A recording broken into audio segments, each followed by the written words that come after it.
Bore da pawb. Good morning everybody. Welcome to my wild Welsh garden. My name's Isabel and I garden here at the top of the Swansea Valley. And in this channel I'm sharing my experiences of trying to make my garden better for wildlife. There's just a few things that I'd like to talk about in this video. The first is just to update you on the whole bird feeding thing that I talked about in my last video and the risk that we pose to birds' health by feeding them, the risk of passing on diseases. I'd also like to update you on the front garden, which is the site of my latest project, making a wildflower meadow. And then if there's time, maybe we could go down to the river and I'll tell you what's happening down there. But before I do that, I thought I'd just introduce you to the latest member of my family. Several of you have commented on the crochet that I do. Well, I've never crocheted a doll before. This is my first attempt. I went to the National Garden of Wales last weekend and they had an antiques fair on. Well, I managed to avert my eyes from all the lovely gardenalia that they have, that they charge stupid amounts of money for. But I did see this little book. It's caught my eye and yeah. So I thought I'd have a go at crocheting some dolls, and this is the first one that I've made.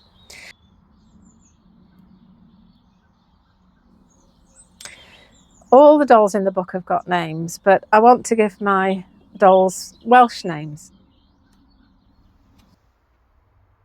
So this one is Myfanwy, or Myfanwy if you come from North Wales.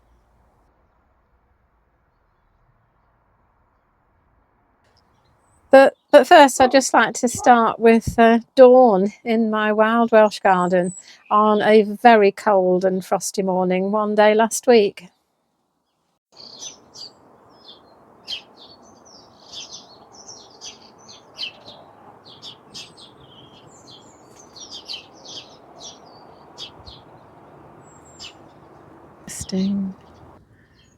There are a few tiny little clumps of snowdrops that are valiantly trying to grow.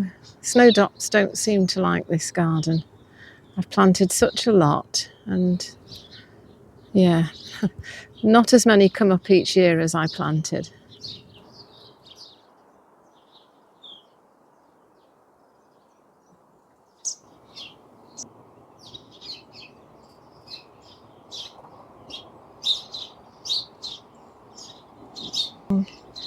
And the contorted hazel is looking just as it should. All curly and frosty.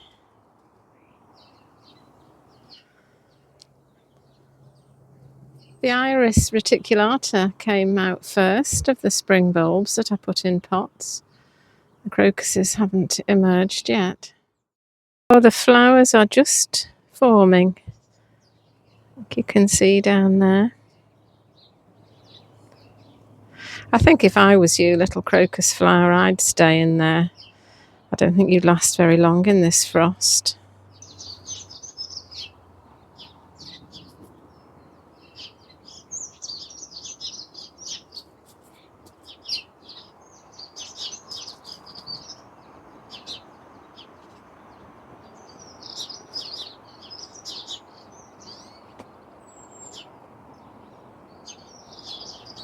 I'm quite pleased really with my standing dead wood structure.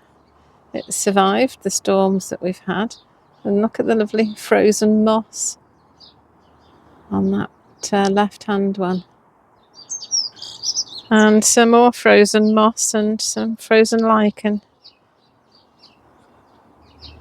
on this rose arch. This is an old azalea that died the death, and I tied it on here just to fill it up really while the rose was growing, and it's been here for years, just gradually growing moss and lichen and just looking lovely. Even the bug snug and a scratty bit of purple sprouting broccoli looks lovely on a day like this.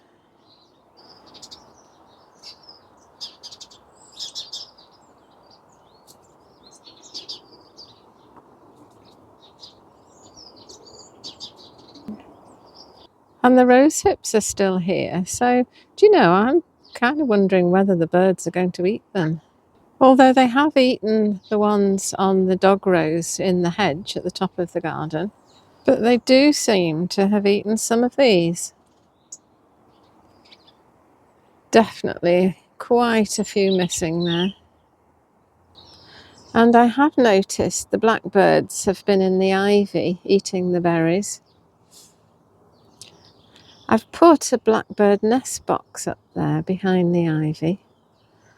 So I'm just wondering if anybody's going to claim it this year. Nobody was in it last year. So a little bit of a postscript to my last video where I talked about the risk that we pose to birds by feeding them because of bird feeders maybe passing on diseases, and how the RSPB have withdrawn all their flat feeders like bird tables and have asked people not to feed on flat surfaces. Well, one of my lovely followers recommended a video by Bunny Guinness. She has a YouTube channel, and I'll put details in the description. And those of you who listen to Gardener's Question Time on Radio 4 will know Bunny Guinness. But she's put a video up of her in conversation with a chap from the British Trust for Ornithology, the BTO. And he was saying very similar things, that we should stop feeding on bird tables and other flat surfaces and things. So that's what I decided to do. I'm no longer going to put food on my bird table. I'm going to keep putting the food in the bird feeders. But the thing is, you see, my bird table is on concrete, so I can easily sweep up under there and I can put the hose on it and swoosh all the stuff away down the drain. So I can keep that area quite clean. So that's what I'm going to do. I'm just going to be a bit more careful about keeping it clean. And I'm also going to continue to feed on the floor. I'm going to scatter food on the floor, but rather than always doing it down by the house, I'm going to scatter it in different areas. The danger there is that the rooks and the jackdaws will come and eat it all if it's at the top of the garden, because that's the reason why I feed down by the house, is because the bigger birds don't like going down there. But yeah, that's what I'm going to try that and see how that goes. Okay, so the next update is on the front garden. In my last but one video, I shared how I'd started to clear it with the help of a chap that I got in to dig out the shrubs. It was basically just shrubs and herbaceous plants. Well, what came out of all the comments and me sort of mulling it over is that actually the ground there was probably too fertile for a wildflower meadow. Wildflowers need really infertile ground, because if it's too fertile, then all the thugs like the grasses and the dandelions and the thistles take over, and the more delicate sort of rarer wildflowers, the pretty ones, the ones that we want to have, they get kind of crowded out really. So yeah, and then the other problem was that this chap, who, I mean, he did say he was a gardener, but really he didn't know very much about gardening at all. He went off to get a strimmer to take out the cotoneaster. Well, I was quite happy with that, because it was very old and very thick and very matted and really very difficult to dig out, which of course is why I asked him to come and do it for me. But I was okay with that. But then he didn't ask me, and he just went on and strimmed all the rest of the herbaceous plants, which just sort of chomped everything up and you know, distributed all the bits of plants into the soil and just to increase the fertility. And the other thing was, he didn't do a very good job of digging the roots out. So there was a lot of sort of organic matter in the soil and on the soil. So over the last couple of weeks, I've been digging it out. I've been digging out as much of the organic matter and the roots as I can and just putting them over the road. And gradually just taking it down to bare soil. And I was thinking, do you know what I really need is a ton of finely crushed builder's rubble. And I didn't know whether you could buy such a thing, but there's a very friendly builders merchants down the road, the place that I got the slates from. the slate chippings for my paths this time last year. So I went down and had a chat with him, and yeah, it turns out that you can actually buy finely crushed builder's rubble, and it's also mixed with the sort of byproducts, the waste products of stone quarrying. So there's bits of bricks and stuff and bits of stone in there, and you can get different sizes as well. You can get larger sizes, which are called scalpings, and then you can get sort of medium size, which is called recycled grit, and then you can get smaller size, which is called dust.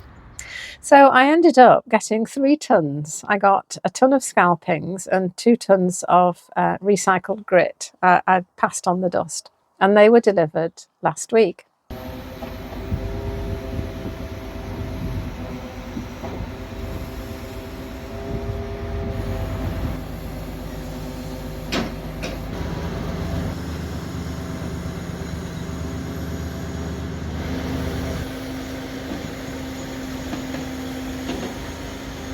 So I've been gradually, over the days, just spreading it out and digging it into the top layers. I'll have some left to sort of put a fine layer over the top, and into that I'll try sowing the wildflower seeds.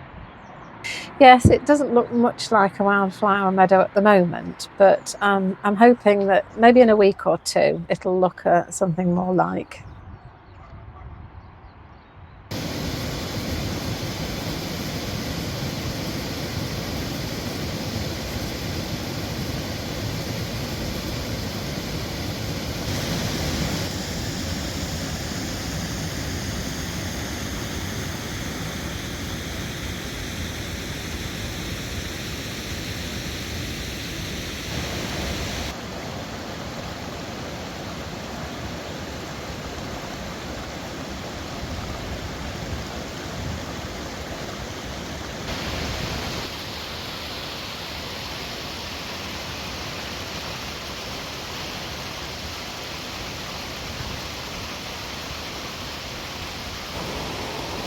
Okay, so I'm going to try talking over the noise of the river, see how this comes out. The river's very low at the moment because we've actually had quite a dry spell of weather. We've had some horrendous storms, but in between it's been really quite dry.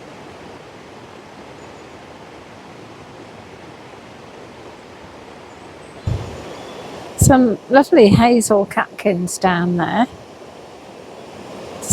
Those of you who've been following me for a while may remember that I've adopted this bit of river through the West Wales Rivers Trust, and I'm kind of looking after it, and there's various threats to it, mostly invasive species like Japanese knotweed and Himalayan balsam.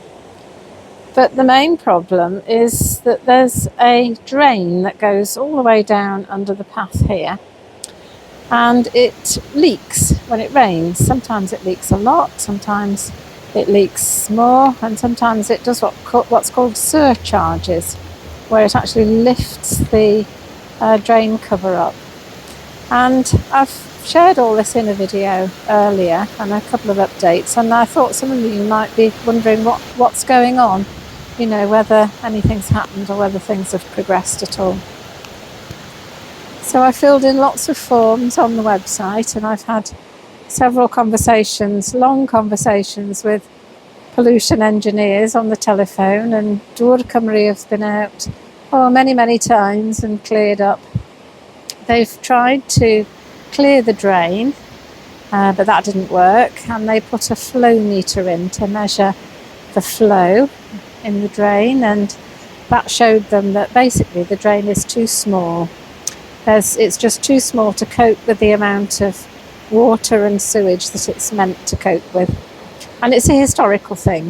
Of course, it was built in the days when there weren't so many houses up here.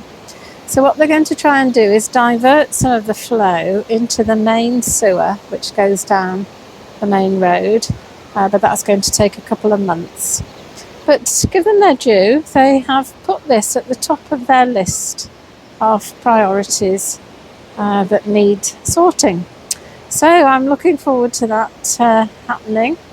And yeah, another small triumph for nature at the top of the Swansea Valley. So on that positive note, I'll say bye from my wild Welsh garden. Bye and hwyl fawr, and I hope I'll see you in the next video.